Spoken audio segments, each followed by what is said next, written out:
ایک بھائی فرماتے ہیں کہ ہم نے یہ کہا کہ جو کورٹ کی طلاق ہے یہ نافذ ہو جاتی ہے، حالانکہ میں ایسا کبھی بھی نہیں کہتا ہوں۔ میں یہ ضرور عرض کرتا ہوں کہ بعض ایسی صورتیں ہو سکتی ہیں کہ کورٹ کا خلا نافذ ہو جائے، لیکن عمومی طور پہ نافذ نہیں ہوتا۔ وجہ اس کی یہ ہے کہ عورتیں چھوٹی چھوٹی بات پہ کورٹ پہنچ جاتی ہیں، اور میں بڑی معذرت کے ساتھ وکلاء برادری کے بارے میں گزارش کرتا ہوں کہ وہ اپنا یہ کیس لے کر بعض اوقات خود مشورے دیتے ہیں کہ دیکھو تمہارا کیس بڑا کمزور ہے، تھوڑا شوہر پہ الزام لگاؤ، تھوڑا سا اور کچھ کرو۔ ہر وکیل ایسا نہیں کرتا ہے، لیکن ہر شخص جانتا ہے کہ ہر فیلڈ میں کچھ لوگ اچھے بھی ہوتے ہیں اور کچھ ویسے بھی ہوتے ہیں۔ تو کیونکہ یہ میری مطلب اس طرح کے کیسز میرے سامنے سینکڑوں آتے ہیں، تو پھر وکلاء کہتے ہیں تم اپنے شوہر پہ الزام لگاؤ کہ اس کا عورتوں سے تعلق تھا، وہ شراب پیتا تھا، مارتا پیٹتا تھا، مجھے نان نفقہ نہیں دیتا تھا، اتنے سارا کر کے تمہارا کیس مضبوط ہو جائے گا، پھر تمہیں آرام سے کورٹ سے خلاصی مل جائے گی۔ اگر اس طرح کے جھوٹے الزامات لگا کر یہ چھوٹی بات کو بہت بڑا کر کے پیش کیا تو یاد رکھیں کورٹ کا خلا بالکل نافذ نہیں ہوتا۔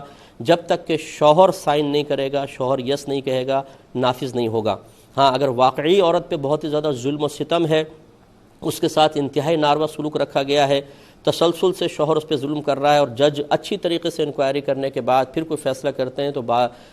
فقہ حنفی کے مطابق مرجوح قول کے مطابق فیصلہ نافذ ہو سکتا ہے، لیکن یہ تحقیق کے بعد ہی ہوگا، اور یہ جج کا کام ہوتا ہے کہ اچھی طریقے سے وہ تحقیق کرے۔ تو اب خلاصہ کلام یہ کہ بالفرض کورٹ کا خلا واقعی نافذ ہو جاتا ہے تو پھر یاد رکھیں یہ فسخ نکاح ہوتا ہے۔ اس کو ویسے خلا کہہ دیتے ہیں، اور ہمارے نزدیک فسخ نکاح طلاق نہیں ہوتی ہے،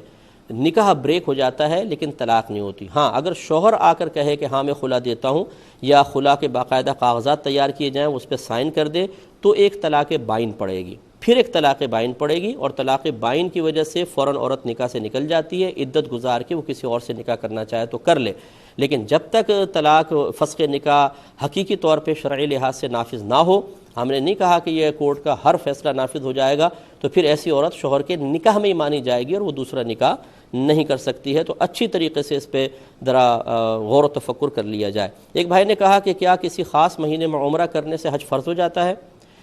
دیکھیے عمرہ کرنے سے حج کی فرضیت کا کوئی تعلق نہیں ہے۔ اللہ تبارک و تعالیٰ نے قرآن عظیم میں اسے استطاعت کے ساتھ مقید کیا ہے کہ جو حج کی باقاعدہ استطاعت رکھتا ہو، اور استطاعت کے اندر یہ ہے کہ وہ مسلمان ہو، عاقل ہو، بالغ ہو، مال رکھتا ہو، اور اپاہج نہ ہو، نابینا نہ ہو، راستہ پرامن ہو، تمام سفر خرچ اس کے پاس موجود ہوں،